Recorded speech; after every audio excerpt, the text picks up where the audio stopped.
Let's go. I wake up to a little bit of drool on my pillow, feel like it's gonna be a bad day. Yeah, I'm tired of shit, and the coffee ain't hit yet, damn, ain't that great. I don't wanna go to work, cause my boss is a jerk, and I'm not even that paid. I need a change in my life, cause I don't feel alive, and there's nothing that makes me happy. Hold my beer for a minute, I'm about to quit my job, cash in for a ticket. I'm going on a trip and I don't plan to visit. I'm gonna stay there till I feel like I'm winning, and this is just the beginning. I need a big change, help me feel like living. I need a big swing, home runs I'm hitting, and I'll never look back, moving on till I get it all. And we all got dreams, we all want things, but what you gonna do for it? How you gonna move for it? What you gonna be? And do you believe you can do anything? But what you gonna do for it? How you gonna move for it? What you gonna be?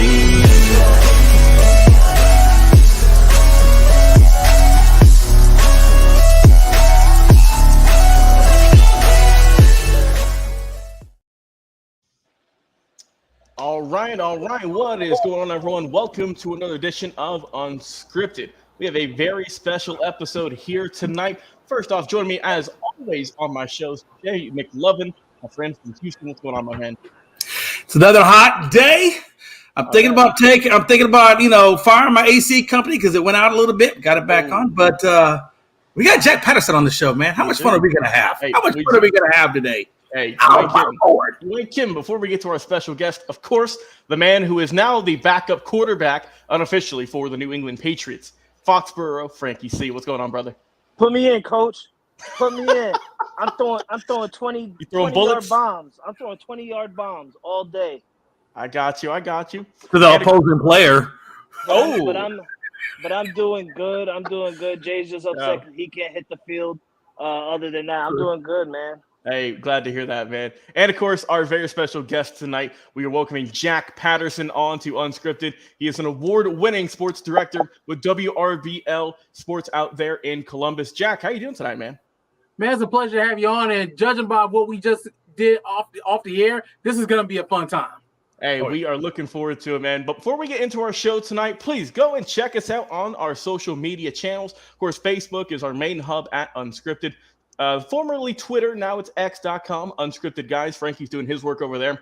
And, of course, check us out on TikTok, YouTube, and on Twitch, all under the banner Unscripted Sports. But the easiest way to find all of those social channels is on our link tree, which is in the description of all of our episodes. Go down there, check it out, and you will find all of our social media platforms and see what all we're posting on there.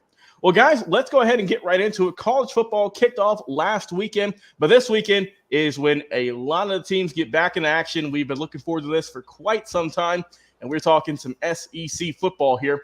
Alabama and Auburn. Who will have the better season? Jay McLovin, you have the floor, my friend. Who do you think is going to be better? Yeah, absolutely, man. If you can just go by the rankings and nothing but the rankings, which I suggest you don't do, but if you do that, Auburn's run, 38? Alabama's ranked like a number 4. Alabama obviously is going to have the better season. The problem is can Alabama finally beat Tennessee and LSU? We know that those were the 2 losses they took last year. And I think this year, I see 3. I think that there's not enough separation between the quarterbacks right now. There's no clear cut. I know Buckner, Simpson, and Milroe are all out there competing, but nobody's really completely separated themselves from the other. So I think there's obviously an issue there. The run game with McClellan, Williams, and Miller looks to be solid, but the problem, Logan, is the wide receiver group. Now, last year you had Bryce Young, which kind of covered up that weakness in that team. However, that does not appear to be the case this season, and I think the wide receiver group is the one that gets exploited, and I think they're going to have some issues. So, absolutely, I think Bond and Brooks are going to have to step their game up from what they did last season. But I fully expect Alabama to be around ranked number 4, stay that way. I think there's a couple other teams, one of them which we're going to talk here in a few minutes, that are just a little bit better than they are. All right. And Frankie, we do know you're an Alabama fan, so kind of a bit of a loaded question. But, I know you think your team's going to go undefeated, but how do you think Auburn is going to do should be, I think, the question for you. I don't think Auburn is going to be that well. I mean, I feel like they'll be a little bit better than what they were last year, but I'm not going to expect that they're going to be a playoff team or a conference a championship team or anything like that. I do think they'll be just a slight bit better.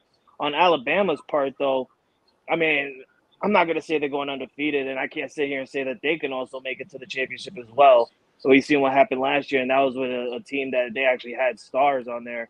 Like Jay said, they don't have the wide receivers that they had last year. They don't have Bryce Young.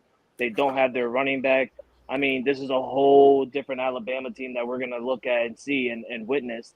The real question is, can Nick Saban control this team and get this team under control? We've seen Nick Saban, pull out magic with unnamed quarterbacks and unnamed receivers and stuff like that.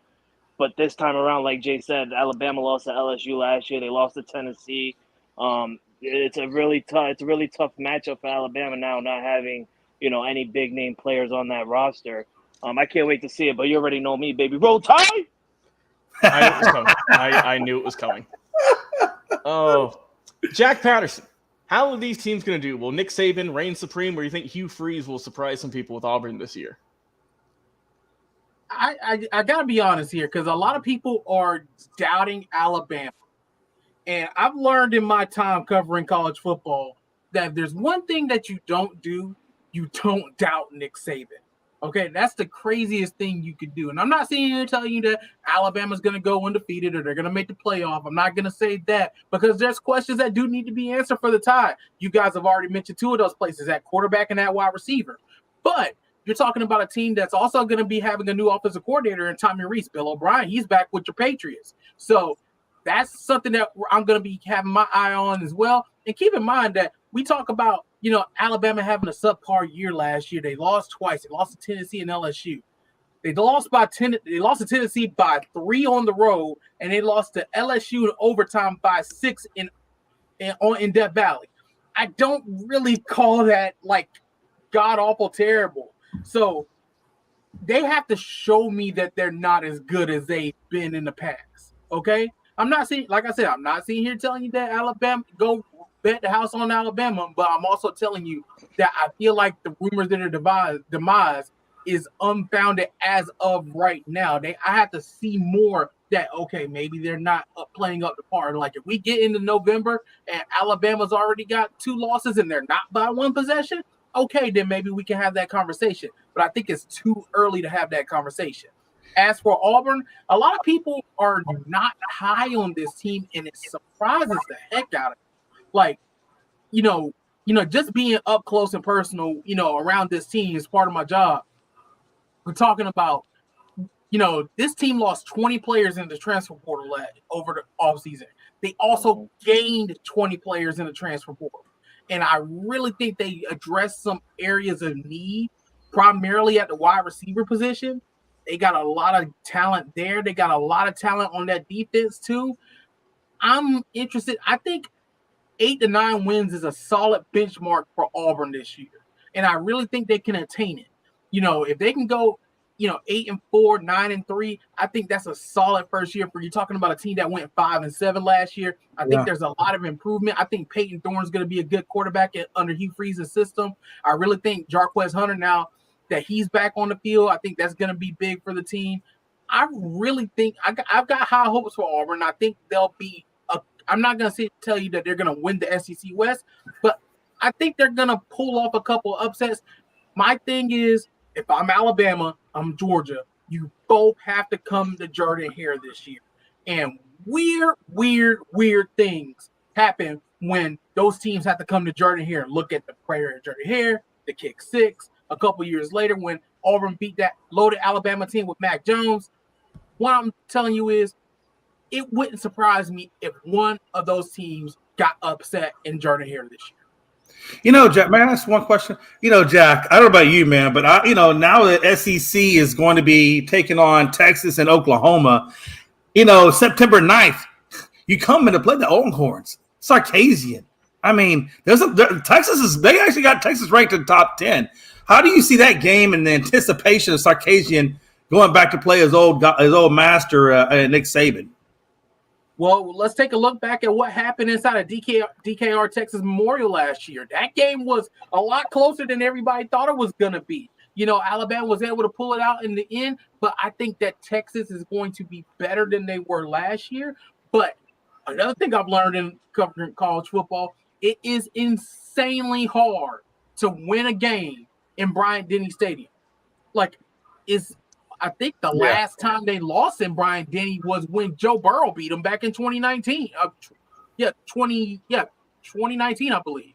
I think that's the last time they lost a game inside Bryant-Denny. So that's a tall ask. I know that there's questions surrounding this Alabama team, and I do think Texas is going to be better. But I feel like this is one of those cases where you got to show me before I believe. So I agree with what you're saying. Absolutely. And that's the thing, too, Jack. I mean, you guys got to play Tennessee, LSU, Texas, and A&M. And you all know that A&M gives Nick Saban fits. They give him fits. So I think that's 4 really strong games. I think you got to at least take 2 out of those 4 to have a solid chance at the national championship. You got to take 3, Jay. But I mean, I'd say that. But if you can get there, what is it, a 10-2 schedule, whatever to get. If you take 2 losses, your 2 losses are out of those. Because I think those are the 4 losses, the potential losses. And I think if you can take 2 out of those 4, just drop 2, you'll still make it an SEC showdown, and you can still win it and get back in there. But I definitely think you got to at least at bare minimum take 2 out of those 4. I'm kind of with Frankie here. I think you got to win 3 of those. Now, I will sit here and say that Texas A&M got a lot of work to do, okay, before we're talking about them being a threat to anybody at the top of the SEC West after their debacle of the season last year. They've got a lot of work to do. So I'm pumping the brakes a little bit on thinking that A&M is going to beat Alabama. But the other 3 teams, you're talking about Texas, who I think is going to be a contender in the Big 12. You're talking about Tennessee, who's going to be a contender in the SEC West, and LSU, who's going to be right there with Alabama at the top of the SEC West. I think you've got to win. I would say, assuming that they beat Texas A&M, I'm giving Alabama that win. I really think that you've got to win 2 of those 3. Yeah, I agree. Yeah, and I think one of those big wins got to be against LSU. LSU has been dominating Alabama for a while now. That's it. Well, let's go on to the top college program at the moment. Back-to-back champs, the Georgia Bulldogs, looking for that 3-peat. And my gosh, this team has had a tumultuous, insane offseason on the field, off the field, a lot of stuff going on. Do they have the talent coming into this year to 3-peat? Frankie, we'll go ahead and start with you, my friend. I don't think so. I mean, I'm not going to I can't sit here and say that, they're not going to make it or not like that. I do think that the Georgia Bulldogs are going to, return to the SEC championship. That's something I can say. But winning it and 3-peating it, I don't think it's going to happen. Just for one reason and one reason only. They don't have their quarterback anymore. The guy who was running Stephen, whatever how you say his name, the guy that likes to party after he wins the championship. That dude, now he's gone. Who's actually their backup? Can somebody name me their backup? Carson Beck. Yep. Do you believe in Beck? Because I don't believe in Beck. It remains to be seen. We don't know. And not only that, Georgia actually lost a lot of players in this year's draft. Yeah. I feel like this year's draft, alone Philadelphia's got they're nicknamed themselves the Philadelphia Bulldogs for a reason, because Philadelphia itself had so many members of Georgia. I mean, a lot of people that played in Georgia last year got drafted in this year's draft alone. And that's going to be a lot of missing pieces for the Georgia Bulldogs. Not just small pieces. These are big pieces. I'm talking about defensive linemen, their quarterback, running back, everybody's gone. So now they have to, redo, basically go back to step one and trying to go back to how they were last year. I don't think it's going to happen. I do think they'll make it. I don't think they win it. All right.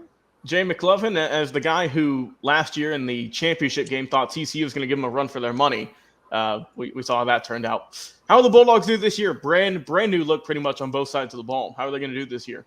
First of all, you say TCU with some damn pride and respect. Nobody even gave those dudes even a half of a thought to even get there, and yet they got there. So you give them a little bit of respect. Put some respect. I'll tell you with the T. That's with the K. I got you.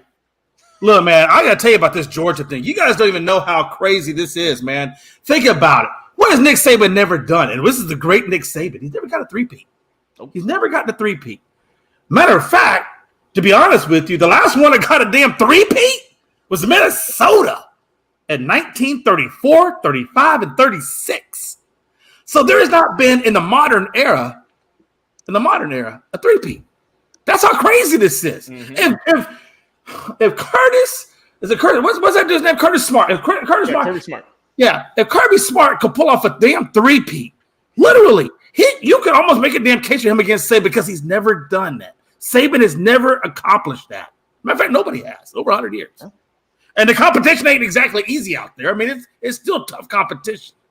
So that in and of itself, if they get a three-peat, oh my Lord, I'm just trying. And I hate Georgia. Everybody knows I hate Georgia. Don't get me wrong. Jack, I know you're from there. Look, I spent 15 years there in the military. Maybe the military cursed. I don't know. Can't say it, but I'm just saying. Yeah. But I will say this about Georgia. Do I think they can get there? Absolutely. Hell, their damn schedule is softer than Frankie's belly. Facts. Straight facts. Look, let's be honest. Their non-conference schedule is soft. The Sooners were replaced with Ball State. Then if you look at their home schedule, what do they got? UT Martin, UAB, Georgia Tech, South Carolina Gamecocks, Kentucky Wildcats, Mizzou, and probably the one that will give them the most fits out of that would be Ole Miss. That's it. Then you go on the road, and what do you got? Auburn, Tennessee, Vanderbilt on the road, Florida and Jacksonville, Tennessee, Florida. Those are probably your two biggest ones right there. Auburn, not really so much. I think they're going to mollywop Auburn. But Tennessee and Florida, those are your two big games in their whole damn schedule. And I got to be honest with you. Frankie said they lost a lot, and they did lose a lot. But you also got to understand that 4 out of the 5 tacklers are back. 4 out of the 5 top tacklers on that team are back. The offense should be explosive, and they have a deep wide receiver core. I fully expect Kirby Smart to have this team 100% ready to go, locked in, dialed in. And honestly, I mean, there are some teams out there that could probably put a stomp on them. But I do fully expect that I think Vanderbilt has the best chance to do the three-peat. If anybody could do a three-peat, it's going to be Georgia this year. And I think it's very realistic that they could pull it off.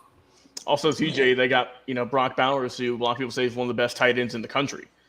So maybe I think the offense is going to be explosive still. Like I said, we have Carson Beck. We'll see how he can do. I mean, heck, no one thought Stetson Bennett was going to win 2 titles, but look at him. And like I said, I think this team's still got some really good talent year by year, and we'll see if they can get a three-peat. Jack Patterson, how will the Bulldogs fare in 2023? That's because Bennett was on that team for like 8 years.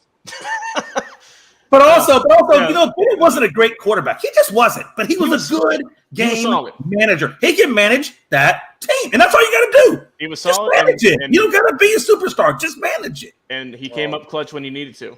He did. That's what you need. Hey, you know what's better than a bulldog? An elephant. Roll Tide. Golly. Jack Patterson, help me out here. Are the Bulldogs going to get a three-peat this year? Fortunately, living down here in Columbus, I get to deal with a whole bunch of that. So, Frankie, I'm used to it. It doesn't faze me.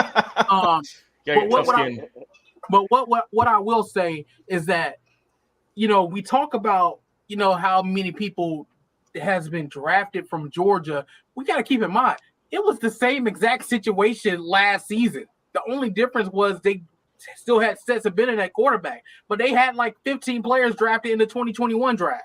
And then they had 13 players drafted in last year's draft. So it's the same exact situation basically that they were in last year. And one thing I will say about Georgia, and Kirby Smart's gone on the record saying this, is that the best thing about Georgia's success the last few years is the extra practices they get at the end of the season.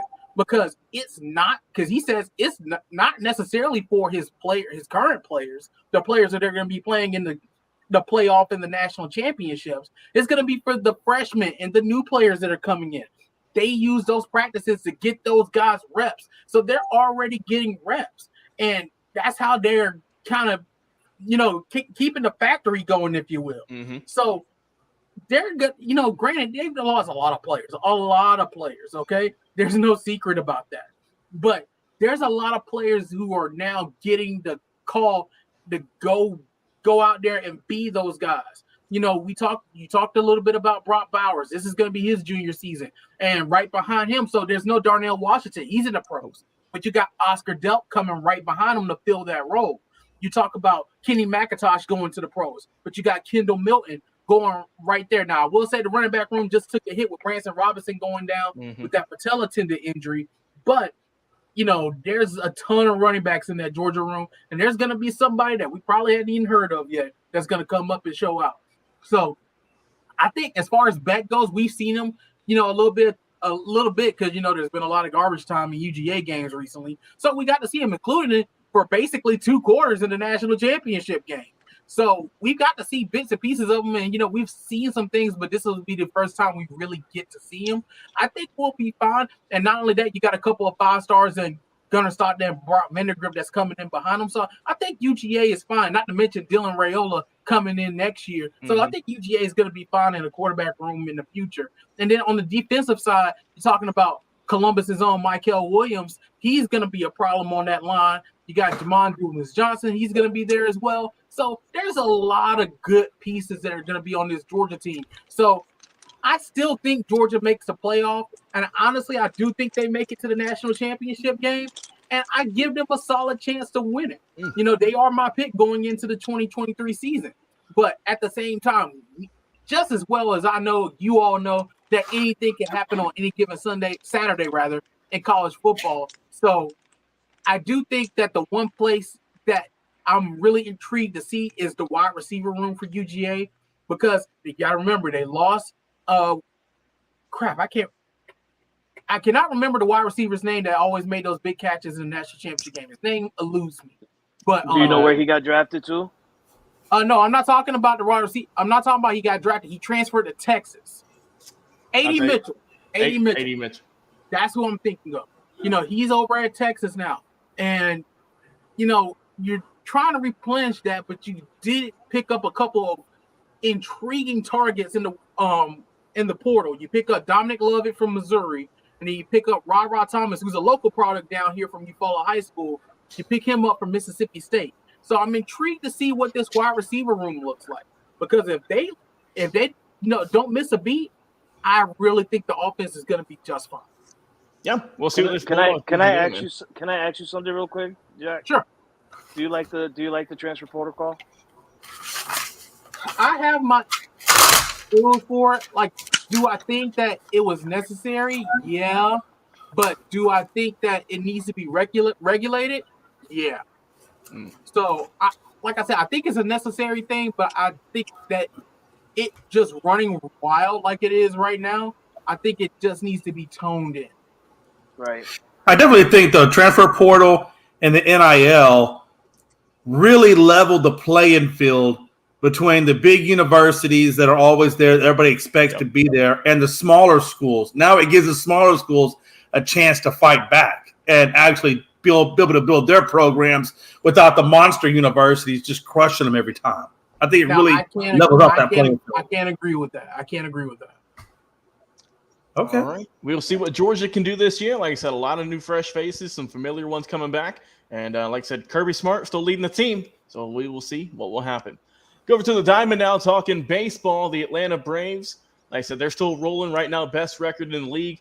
Obviously, first place in the NL East. But will their pitching crumble? Will they? We do know their starters, 1 through 3, always solid. But 4 and 5 here have always just kind of been hit or miss. Sometimes they do well, sometimes not the best. That's really about the only weakness in this ball club. So will their pitching crumble? Jack, we'll go and lead off with you. How will the Braves fare for the rest of the season going into the postseason?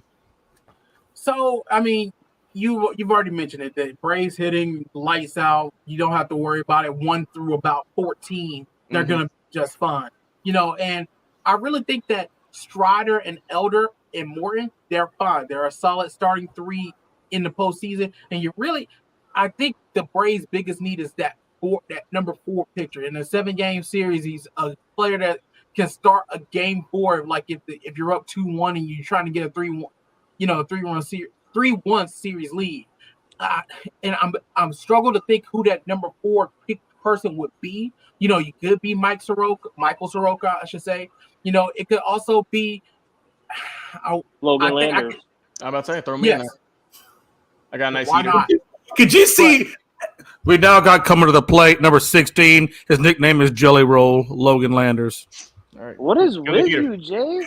You're so disrespectful today. Jeez. You over there acting like you got a 12-pack or something. Hey, Jay, this ain't 93 like it was. Hey, listen. I would tear my Achilles even trying to get out of the bullpen. Okay, let's not worry about that. Jay would tear his Achilles getting off the bullpen cart. Let's just be real here. I actually did that on the golf course. It's not funny. It hurts. Oh.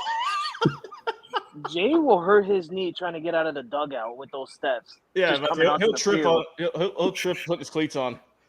Hey, it wouldn't be because my knees are bad. It's because my eyesight's so terrible. Last time I went home and I went to the next door neighbor's house because I thought it was my own. Hey, you probably chucked the ball into the stand. Sorry, Jack. Sorry for these two interruptions. Can you continue saying what you were saying? Once again, I'm used to it, so there's no problem with me. But, I'm intrigued to see who they bring up. You have options. Alan Winans, who's made a couple of spot starts for him, has been good in what we've seen of him. So I'm intrigued on where they would go for that number 4 spot in the rotation in the playoff series. Yeah. So, and then as far as the bullpen goes, we know Iglesias, for the most part, he's on. He might give you a heart attack, while he gets to save, but he gets to save. He almost reminds me of Will Smith in the World Series season. Is that he might send you to the cardiac arrest as you're trying to get the save, but he gets to save. So Jay remembers Will Smith a lot. So I would say that I think the Braves are fine. I don't think it's gonna crumble, and I think one big beneficial thing that the Braves are gonna have is getting ready to come up in a couple of days when they expand the rosters, the September roster expansion. I think that's gonna be a big deal. Once they get the division clinched, they'll get the players some rest. They'll be able to get ready. The one thing I would say for the Braves, though, that I wouldn't recommend is, while I recommend them getting some rest for those guys, you got to remember some of the top guys on the offense haven't missed a game this year.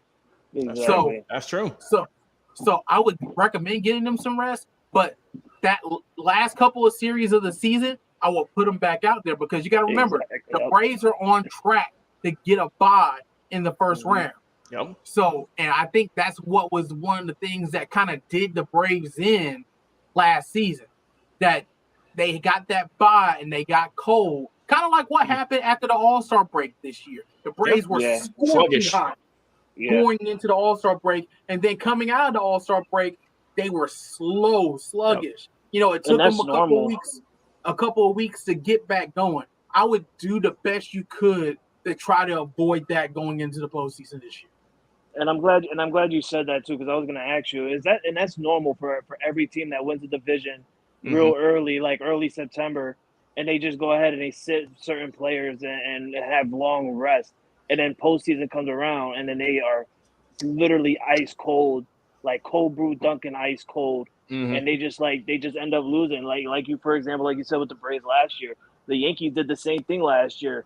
We got the division win, and we rest some players. They came in, and we had trouble against the Cleveland Guardians. For God's sake, like it happens. It really does. Well, Frankie, Time out. I got to say something right quick. Okay, go ahead. So you mean to tell me that you're a New England Patriots fan and a New York Yankees fan? How's that? Frankie, go ahead and give your sports lineage, all your teams. That way you can. I don't know. Oh my Lord. He doesn't know. He doesn't know. All right. So I grew up a baseball fan. Number one, that was my one sport that I grew up watching with my grandfather. And my grandfather was a diehard Yankee fan, so all I watched was Yankees. When I grew up, I started watching other sports, and I got into football around late 90s, early 2000s, and I just jumped on the New England train because I've watched Tom Brady. I like Tom Brady. Tom Brady was my guy. And I just jumped on the New England train. Trust me, my dad was pissed when he found out that he had to buy me a New England Patriots jersey on Christmas. He was really pissed. But yeah, I like the Patriots because I'm a Tom Brady guy, and I don't trade teams. People said like they expected me to go to the Bucs when Tom Brady left the Patriots to go to the Bucs. They expected me to go. I don't do that. I rock with my team. That is true. But You pick every team you pick is at the top of the echelon. The Yankees, the Lakers, New England. It's like you would be a Buffalo Bills fan. That's not true. When was the last time?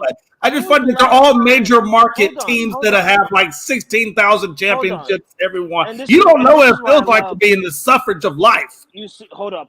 For one, then this is where I like to shut Jay down because when can you? I'm going to shut you down. When was the last time the Yankees were on top of the world, Jay?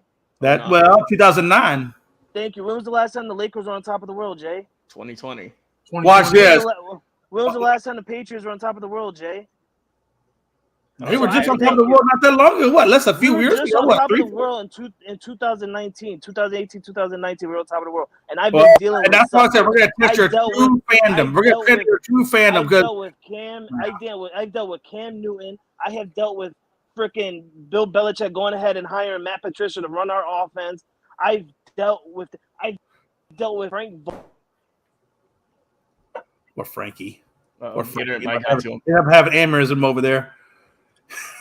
We'll get back to him in a minute. I can respect that though. I can respect the fandom. I can respect the. He fandom. does not waver. We can definitely say It's that. just weird to see it. You know, like you get it. New York and Boston typically, no matter what sport it is, they hate each other. Yeah. No, I agree with that. That's Like, why it's it weird. threw me for a loop. I was like, wait, how does this work? All right. Well, Jay, let's get back on topic. Let me get your thoughts, man, Yes, on this Braves pitching staff. How are they going to do going into the postseason? Yeah, absolutely, man. Right now, you guys are riding one hell of momentum, and that's half of it right there is momentum, right? There is the strength of your team is definitely not your pitching, although it's not bad, but that's not the strength of your team. The strength of your team is in your hitting. Like you're hitting the ball off the cover pretty much at all the positions, right? So your hitting can actually cover up. Because let's be honest, you're rocking a 3.82 ERA as a team. That's damn near 4. I mean, and then I'm not saying the Astros are any better. We're rocking at 3.78. So, but I will tell you what the two things, and I think Jack kind of mentioned or touched on it briefly, is your depth. You don't have a lot of depth. You got Fried, who just came back off injury, but he's doing well. You got Strider, who's doing well. I think Strider's got, a 3.46 ERA. And then I think Max Fried is sporting a 2.85. Morton, he's always been a 3.37. And then you got Elder at 3.39. So now Chirinos, even though he's on the IL, that dude, you need to cut dog water off of him. You mentioned earlier heart attack on the mound. That dude, I never trust him. Oh, yeah, absolutely. The problem for me is when I start looking at your bullpen, right? Like you got a pretty good closer in Iglesias. I mean, I think he's rocking a 2.8 something ERA. So you got a good closer. When I look at your bullpen, you got two good, solid bullpen guys, right?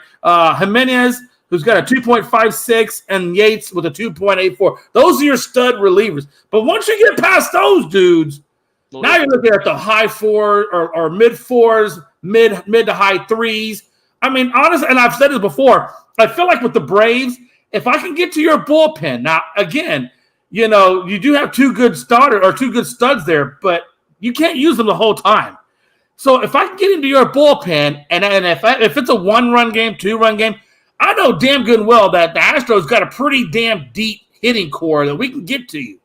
So that's the problem I see with the Braves. The only problem I see with the Braves is your lack of depth at the bullpen. And I do think you need one more starter to fill in on your starting rotation. And I will tell you that like I said, the Angels just let go of 2 starters. I know one of them was Lopez. He's pretty decent. I might go pick him up just for depth. That's not a bad option.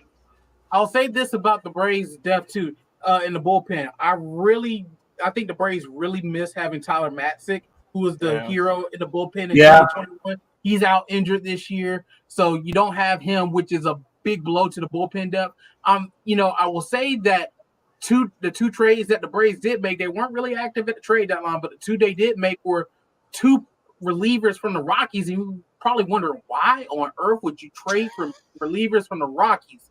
Right. I would say that they've been probably 2 really good arms out of the bullpen since they've gotten here. And you got to also understand, one thing I've learned very quickly is that ERAs are inflated in Colorado. So, because I was wondering, like, why on earth did we do this? And this is the only thing we're doing during the trade deadline. But they've both been fantastic. Pierce Johnson and Brad Hand have both been really good additions to that Braves bullpen. So I think if they can stay pitching well, I think that's going to help shore up those depth woes a little bit. That's the thing with pitching in Colorado. You mostly just have to look at the road stats because the home stats, we know they're going to be probably 450 to 5 to 5+. Not a pretty sight. But exactly. That's just how it is. And also, Jay, you mentioned the team ERA. Right now, the Braves have the 3rd best ERA, believe it or not, at 3.82. The Mariners, your division rival, They're leading the league with a 3.64 ERA, which that's crazy to me that is the best ERA in baseball is 3.64. I mean, that just looks at how good hitting's gotten over the years. I think a lot of that has to do with the pitch clock. I think pitchers are normally used to certain lengths, certain things that they do. They don't like to be rushed. They like to be methodical. And now they can't do that. They have to literally dial in with a certain amount of seconds. And I think them being rushed like that, I feel like it really has messed because baseball is all about routine. Yeah. They're little routines, whether it be a hitter or a pitcher. They all like their little routines. And when you just start messing with those routines, it really throws them off their game a little bit. And so I just checked, Jay. Last year's team ERA leader was the Los Angeles Dodgers. Their top ERA, 2.80. So we're almost a whole run higher almost from this year compared to last year. Like you mentioned, pitch clock and all the other additions that they've made, that's really went into it. And we're seeing a lot more high-scoring games. And, I mean, that's a big reason why. I got one question for Jack, if you don't mind. One quick question. It has to do with pitching and all of everything we're talking about. Because I know a lot of people that I talk to when it comes to pitching and even hitting had the same gripe, if you will. And I feel like these umps, they're deciding games. Like, you can clearly see that there are balls that they're calling that are 4 to 6 inches off the plate, and they're calling them strikes. And same thing when they're in the strike zone, they're calling them balls. Like, there is, no legitimate strike zone. It's just wherever they feel to call it. And I really think that's causing the chase rate also to go up, which is causing people's averages to go down because they're having to chase certain pitches because they're scared it's going to get called a strike, and they don't want to go out strike looking on if they're down 0-2 or 3-2. That's a good point. I agree with you, Jay. It's bad. I earlier this morning when I was at home, I was looking over the ump scorecards for the last couple of days, and some of this stuff is egregious. Now, you're talking to a guy whose dad was an umpire, okay? So I have all the respect in the world for an umpire. Right. But at a certain point, we've got to admit there's a problem. And there's a problem in Major League Baseball when we're seeing, on the regular, I'm not saying that every ump's going to be perfect. I'm not expecting them to go out and call 100% games every single time out. That's unreasonable to think. But when you're talking about there's pitches half a foot off the plate being called for strikes, that's a problem. It is horrible. It happens to all of our teams, unfortunately. And until we get the robo umps here, probably next few years, it's not going to get much better. It will not get much better. But it's that human error element that diehard baseball fans enjoy. And, oh, man, it just seems like it's getting worse and worse each year, unfortunately. I don't think you get rid of umps completely, but I do think you've got to implement some kind of electronic thing to where, you can avoid situations like that when you've got pitches that are clearly balls. So are not changing the trajectory of games. And I'm okay with the robot just calling the ball and strike and then letting the umpire make the decisions. Do you think I just want to put this to mind. Like, do you think how pitchers have the new thing in their hats where they pitch com. The pitch com, yeah. I think the umpire should get something like that in their helmet for like not a robot upstairs, but somebody's got to be watching this from upstairs, and they're clearly seeing the box that we see on TV, and for a fact that they know what's balls and what's strike. They should have something where they get calls from upstairs that tells them if it's a ball or a strike, and then that's when they go ahead and they do it from the field. That's actually not a bad idea. That's one. I would put that too. That's actually really solid. Yeah. I think also too, another idea I've seen people throw out there. What about because I know you can't challenge balls and strikes, but what if you could? What if you get, the option to, if you want to go and challenge a call, if it's like you said, a half a foot off the plate, go and challenge it, and if not, they just kind of reset it. My biggest concern with making it an actual challenge, I actually like Frankie's idea a little bit better to where the ump just hears it in his ear. I'm with that. Because I feel like challenging it slows the game down. The whole point of it is to speed the game up, right? So I like Frankie's idea a little bit better, where if you've got somebody kind of like how the NFL has a replay guy in the booth, say, hey, we need to look over this, just say, hey, that was a strike, make that call, Yeah, and I actually think that's faster than a challenge anyway, because if you got two sets of eyes watching the balls and strikes, you're not really going to need it because that dude already has the ability right there, to see. Because I'm sure they have the little white box if it's in that box or not in that damn box. Yeah, just get him a spotter. That's all you. Just get him a spotter. Exactly. Give me a spotter. Kind of like I agree with it. That's actually the best idea I've heard. MLB, if you're listening, we're here. See, we are here. We're not all dumb in New York. You're not dumb. You're just confused. No, nobody said that. I definitely didn't. All right. Let's go. Let's talk some basketball. Of course, we're in the off season. The FIBA World Cup is going on. USA got the win the other night. Let's talk about the Atlanta Hawks, team that was disappointing last year, infuriating to watch. Just, oh God, every other night I watched them, it was just up and down and all around. I think there's one stretch, guys, where it was like through 22 games, they went back and forth between wins and losses. They couldn't get a streak going. Just frustrating to watch. So what do they need to do this year? Obviously, the offseason, they've got most of their guys set. Quinn Snyder's going to be leading the charge for the whole season this year, as opposed to just a handful of games last year. What do they need to do to get back to maybe that top 4, top 5 seed that were a couple of seasons ago? Jay, I'll let you start things off. Yeah, well, at least I like Quinn. I felt like when he was in Utah, they kind of got a little stagnant there for a while. So sometimes a fresh place can kind of reinvigorate you. I think Quinn is a good call for a coach out there where you guys are. The problem I had with the Atlanta Hawks a lot was chemistry. I felt like you guys, didn't have the greatest of chemistry. I felt like Murray wasn't kind of wasn't being the. I kind of feel like Murray needs to be more of a focal point. Not to take anything away from Trae Young, but he needs to be more of a focal point. Clint Capella was a rocket. I know Clint Capella real well. He's a decent center, nothing extremely great. Sometimes he'll give you 11 rebounds. Sometimes he may only give you 4. So I look at your your depth and your bench behind your starters, and it really is. I mean, outside of Brogdon, everybody else is just kind of a 4-point guy, 5. I mean, you really don't have a lot of depth in your bench.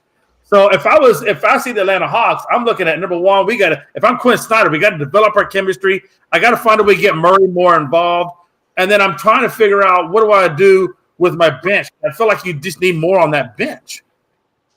Yeah, not a bad option. Obviously that's all valid. Jack, I see you got the Atlanta Hawks T-shirt on. So, what do those teams need to do, man? This thing's a throwback. This is a Kent Bazemore shirt. Oh, okay? Kent Bazemore. Wow. I haven't heard that name in a minute. But I will say this is, I think the number one thing is a full season under Quinn Snyder. It's a radical thing that the Hawks did last year, replacing the coach in the middle of the season. Yeah. Normally they'll just have an interim coach to finish out the season, but actually hiring the coach. And I think it was a smart move because I think Snyder was going to be a hot commodity on the coaching market this year. So I think it was a really smart move to go ahead and get him in. And I saw some flashes of things that I really like to see from the Hawks on the back end that kind of gives me a little bit of faith in this team going forward. And I really think we just got to kind of get everybody. I think the chemistry point is an excellent point, and when you talk about Capella, and I love Capella, okay? I love Capella, but I think it's the point where you make a flip, okay? I think you start working on getting Onyeka Okongwu starting in that center spot and have your Capella be your reserve guy. Yeah, I can see that. I think if you flip that, I think that's going to do much, much better things for the team moving forward. I think if we can get a healthy Bogey Bogdanovic, we forget, in that year that the Hawks went to the Eastern Conference Finals, we forget how good he played, okay? And I kind of like the 6-man role that he started to assume in the back end of last season. I think that's to have somebody like him to be a 6-man, that somebody that can hit a clutch 3, kind of remind me a little bit of Jamal Crawford back in the day, where he could come off the bench and, be that spark that you need late in the game. So I really think that's a good place. I want to see what Sadiq Bey does. A lot of people forget we traded for Sadiq Bey last season. No. So I'm really interested to see how he plays in this system. And, just with the chemistry, obviously with Trae and DeJounte, getting all that chemistry, there's no more John Collins there. So, that's going to be a difference. But I'm really interested to see just how it all meshes together now, especially under Snyder, a proven coach, a coach that can win, that we know that can win. So I really, hoping that, getting a full off season, everybody kind of knows where we're going with this. Just see if everything can just mesh together now. It's got the time. Everybody was impatient, especially in the middle of the last season when we were on that streak where win one, we lose one. We win one, we lose one. Everybody was impatient, wanting to see results. I think now that you got Snyder in, you get the chance, full off season, full summer league. I like the draft picks. I like the Kobe Bucket draft pick from Michigan. I'm really interested to see where we go from here. Yeah, and also this is a super young team as well. I mean, they were young last year, but this year they got even younger. Obviously, they just picked up Wesley Matthews the other week, solid 3-and-D guy. So we'll see what this team can do. I don't know if they're quite there yet. I still think they've got a couple more years to develop. But like I said, I think that they are building, like I said, that chemistry, the big word there, to go for a deeper run in the near future. I'm not sure if this year is going to be the year, but I think they are going to be a fun team to watch. Frankie C., how's Atlanta going to do on the court this year for the Hawks? I mean, I don't think the Atlanta Hawks would be too bad. Like Jack said, I mean, having that coach come in the middle of the season, I do think that you got to give him a full year, and I think he'll be fine. Everybody's forgetting that he was a good coach before he left and was looking for another job. He was fine before then, and I think he'll work around with Ice Trey and Capella and everybody like that. You guys like Capella, I like Acapella. I like to call him Acapella, but I think it'll work out really well for the Hawks. This is a team that actually had to go in the play-in tournament after everybody looked at them probably being a team that's not even going to be in the play-in tournament, and they ended up winning and being in the 7th seed. So I mean, if they can do something like that, I feel like they can actually be in the playoffs next year. I'm not going to say they can make the championship or the Eastern Conference Finals, but I definitely do think that they could be a playoff team and actually contend against some of the best. Not Boston, not you could probably face off really well against Milwaukee. I'm really having my doubts against Milwaukee. Chris Middleton always getting hurt. Giannis is getting hurt in the playoffs now ever since after winning a championship. So I think you guys can fit well with them. You guys easily could beat the Knicks. We've all seen that before in the playoffs. So you guys could beat the Knicks. But yeah, I think I think Atlanta would be really well. Well, Frankie, I just need more of a main streak out of Capella.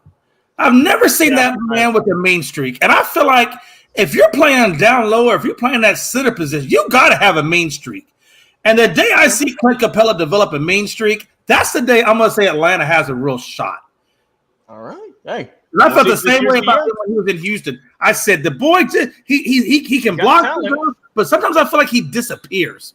Sometimes I've seen Capella just disappear, fade out, not be an important part of that team. I saw it in Houston, and I've seen it in Atlanta. He just needs to develop that eye killer instinct. I'm going to go out there and be the man. Hey. We'll see if he can He's do it not the this only year. one either. He's not the only one that done that. Bam Adebayo is the same way. Yeah. Oh, Bam does the same thing. He does. Yeah, we've criticized Bam heavily on the show, and that's for that. Another reason. Solid player. We're not saying he's not bad. He's a good player. Like I said, he's got to have that mean streak though down low. All right, final topic of the night, fellas. Going back to the gridiron, are the Atlanta Falcons the favorites in the NFC South in a completely brand new division this year? A lot of brand new quarterbacks, a lot of brand new players. Are the Falcons going to be on top, or is it going to be the Bucs, the Saints, or the Carolina Panthers? Jack Patterson, you have the floor. I would love to know if this is the first time that every team in the division has a new starting quarterback heading into the new season. Okay, because Tampa's, every team week one starter last year is not back this year. It is the wildest thing to me. As far as the Falcons go, I think all the talk you hear is about the Saints and the Panthers. And, the Saints, obviously, they signed Derek Carr. And, the Panthers obviously drafting Bryce Young. And, and both of those teams have made a lot of improvements to try to get their teams to where they want to be. But I think a lot of people aren't talking about what the Falcons did this offseason. I think more people are talking about what the Falcons didn't do this offseason, go get Lamar Jackson, than what they did do. And for the record, I am one of the people who thought that they made the right decision by not going to get Lamar Jackson. And not because he's not a good player, because I think the world of Lamar Jackson, okay? I really do. But the way I saw it is that the Falcons just got out of salary cap jail with Matt Ryan and Julio Jones' contract. The last thing they needed to do was go right back in it with a big contract to Lamar Jackson when you got so many things that this team needed to fix going into this year.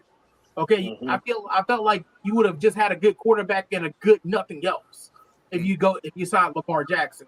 So I really think the Falcons went the right way. They went to free agency. They shored up a lot of places, and then they, shored up some more places in the draft. Obviously, the draft pick with Bijan Robinson, Drake London, the top draft pick from last season. And then they go into the free agency market. They go get Calais Campbell. They go get David Onyemata. They go trade for Jeff Okudah. They go get Bud Dupree. This defense, I feel like, is going to be light years better than where they were last year. And the offensive line was really coming along. That's why the run game was so good. And now you've got 3 really good running backs. You got Bijan Robinson. You got Tyler Algier, who ran for 1,000 yards in his rookie season. And you still got Cordero Patterson there as well. I really think that this team is going to surprise a lot of people. I honestly think that you can utilize Robinson and Patterson in the pass game now because the run game is so potent. You can have Algier run, you can have Robinson run, you can have Patterson run, and then you still got Drake London. You got Matt Collins, who is kind of he used to be with the Raiders. So you have him too. You got Kadero Hodge, his speed on the outside as well. So I really think, I'm not sitting here and tell you that, go Falcons fans, go book your tickets to Las Vegas for the Super Bowl. I'm not saying that. But I do think that a lot of more attention should be on the Falcons, and honestly, with how down this division is, there's no clear favorite. I honestly would pick the Falcons before I would take a team like a Saints who's got to deal with a lot of injuries and lost a lot of talent on on the defensive side of the ball. And I would take them well over Tampa Bay because they just got a lot of work to do down there. Carolina, I feel like Carolina and Atlanta for me are the top 2 teams in this division. Interesting. All right. Jay McLovin, after you just got done scolding Blue, how the Falcons going to do this year, man? Listen, man, the only reason that Blue's on the couch is, quite honestly, I'm scared of him.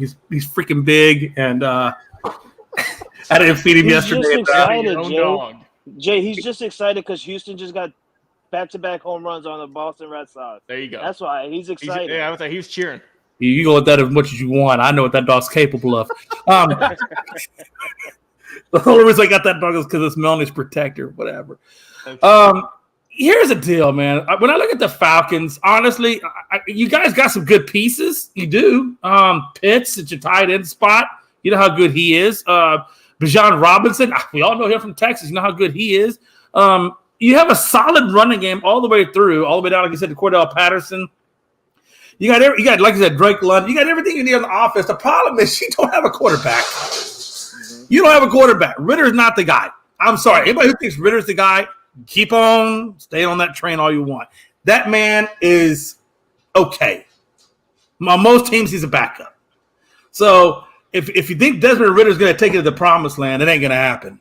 And until you get a quarterback, either through the draft or free agency or what have you, you're not going anywhere.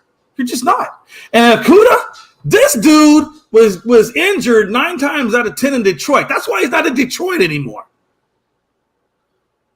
The way I see this division panning out is I see New Orleans. I think Carr's going to do great things with Olave. And I think Kamara, when he comes back off suspension, or what he get 3-game suspension, he's going to be phenomenal. I really think it's going to be New Orleans, Carolina, Atlanta, and rounding it out with Tampa at the bottom. And that's just the way it is. You guys just need a quarterback. And when you get that quarterback that can utilize all the weapons that you have, you will take off. You will take off. Okay. It's probably not the popular opinion to hear, but Hold on. Can I hear that again? How did you rank the division that a division might come out? Yeah, I got number 1 being New Orleans, number 2 Carolina, 3 Atlanta, 4 Tampa. Okay. Frankie, what do you think? Is that your thoughts on the standings, or who do you think is going to be on the top? I think honestly I think New Orleans is going to win this division just because I feel like Derek Carr. I mean, I agree with Jay, and I also agree with Jack.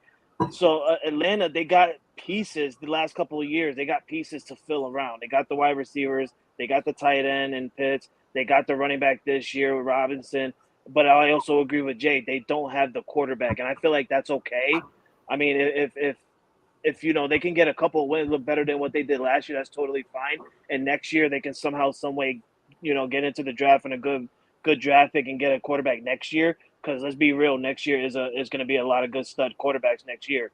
So I mean, if Atlanta can wait another year and get that quarterback, I feel like Atlanta by next year, probably 2 years from now, they're going to own this division. Atlanta can really own this division. Not now because of the quarterback situation, but trust me, within a year or two, you get a quarterback next year, have him do his rookie year, then his first year pro, you don't know how he's going to come out. He could come out balls blasting, he could go insane. He could go crazy. But like I'm saying, within the 2 years from now, Atlanta can really own this division. But for right now, I'm gonna have to give it to New Orleans just because of Derek Carr. I know Derek Carr a lot. I like Derek Carr.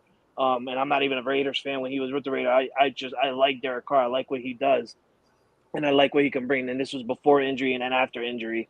I'm not 100% with Tampa Bay. We all know how teams look when post Tom Brady. Look at the Patriots right now. So I mean, look at Tampa's going to be. They got Baker Mayfield. Not just that, they just lost their center for the year. They just lost their center for the year. A guy that got hurt last year, who should have taken the surgery last year, decided not to, and look what happened again. You hurt the same damn knee. Now you have to get an injury, right? Now you have to get surgery, I'm sorry, not an injury. You don't have to get an injury. I'm sorry, you have to get surgery now, and now you're done for the year. All right, and he's not even the main. He's the main piece that's out. But they lost 2 other linemen as well in Tampa Bay. So I mean, Baker Mayfield's in trouble.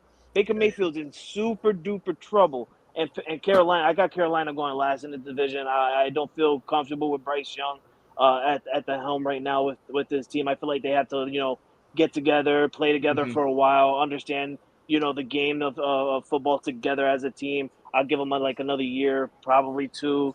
To be better than what he was, or better than what he will be. I apologize for saying that. But for right now, I got New Orleans at the top. I got Atlanta at number 2. I have Tampa at number 3 and Carolina at number 4. Could you imagine? And Logan, I know you don't want to hear this, Jack. As Falcons fans, I don't want to hear this, but could you imagine? What if y'all were so bad, y'all bad, and you had an opportunity to grab Caleb Williams out of USC? Could you imagine getting that dude on your team? The number 1 quarterback, better than anybody that just came out in this last class. Caleb Williams, could you imagine that? Now, Jay, that is wishful thinking, but have you seen the Arizona Cardinals quarterback room? Or I should say lack thereof. Arizona's going to be dismal this year. They're going to have either, I believe, Trace McSorley or Josh Dobbs starting for the first 3 or 4 weeks. It's not even Trace McSorley. It's Josh Dobbs or Clayton Tune. Oh, sorry, yeah. How can I forget? Trace McSorley's not even on the team. Don't sleep on Josh Dobbs. Don't sleep on that man. He's gonna come out and be an all-star. Watch. An all-star. An all-star loser. You're right, Frankie. He might. Hey, did May come out in this draft? Who? Drake May. Did May come out in this draft, or is he coming out next year? Next year. He's next year. Yeah. I like May even. Hey, even if you could get a quarterback, I really like that May kid, man. I like what he did last year. I thought he was phenomenal. And that's what I said about Atlanta. Like, if you wait next year to get a quarterback, next year's quarterback situation in the draft is going to be insane. There's going to be a lot of quarterbacks, nice quarterbacks in next year's draft. So if Atlanta can somehow, some way, I'm not saying go ahead and tank for the season to go ahead and, get a quarterback next year. But if you can somehow look better than last year and work your way into, making a trade to get higher up in next year's draft, get a quarterback, I guarantee you Atlanta by 2 years from now, they will own this division. We will see what happens. All right, guys, final thoughts. Anything else you got on your chest? Jay, go ahead and get it out, my friend. Oh, no. Yeah, man. Again, man, thank you, Jack Patterson, for coming on the show and hanging out with us, man. It was a lot of fun talking some sports with you, man. And Go Braves? No, hell no. I want the Braves better. You're never gonna say that.